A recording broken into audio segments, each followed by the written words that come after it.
The Hound of the Baskervilles, Chapter 7, Summary and Analysis. The next day, Sir Henry and Watson ask Mr. Barrymore about the crying.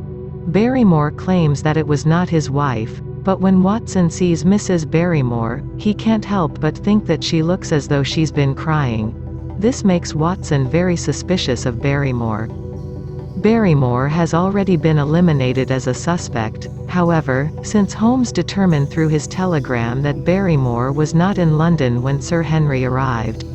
Watson decides to check with the postmaster to make sure that the telegram was delivered directly to Barrymore as Holmes demanded. Sure enough, at the post office Watson discovers that the telegram was delivered to Mrs. Barrymore, who claimed that her husband was upstairs at the time. Thus, Watson realizes, there is no way to be sure that Mr. Barrymore was at Baskerville Hall. He might have been in London instead, trailing Sir Henry. Watson thinks the Barrymores might want to harm Sir Henry because the house will be left to their care if he dies. When Sir Henry asks Mr. Barrymore whether he was there when the telegram was received, Barrymore's feelings are so hurt that Sir Henry donates his old wardrobe to the man to make up for it. On his way back to Baskerville Hall from the post office, Watson meets Jack Stapleton. Stapleton knows a great deal about the case and about Holmes and Watson. Stapleton is very interested to learn what their thoughts are and what their next steps might be. He even offers help, which Watson politely declines. Stapleton insists, however, that Watson walk with him to the Stapleton house in order to meet Jack's sister, Beryl. As they walk, Stapleton points out some elements of the moor. The Grimpen Mire is a particularly swampy area of the moor that's incredibly dangerous.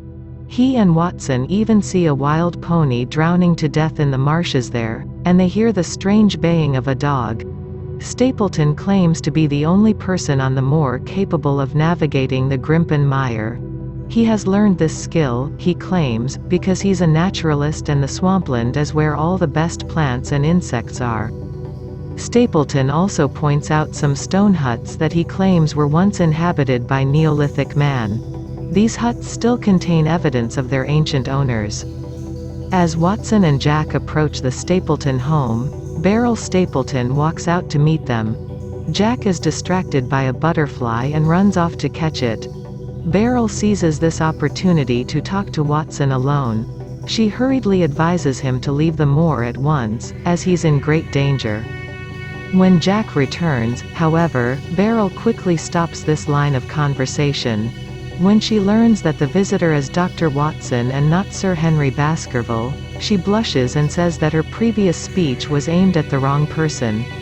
Later, after Watson leaves, Beryl catches up to him and begs him not to say anything to either Jack or Sir Henry about her warning. It was just an impulsive outburst. Do you have any questions from this chapter? Write them in the comment section and I will answer them. See you in Chapter 8 of The Hounds of Baskervilles.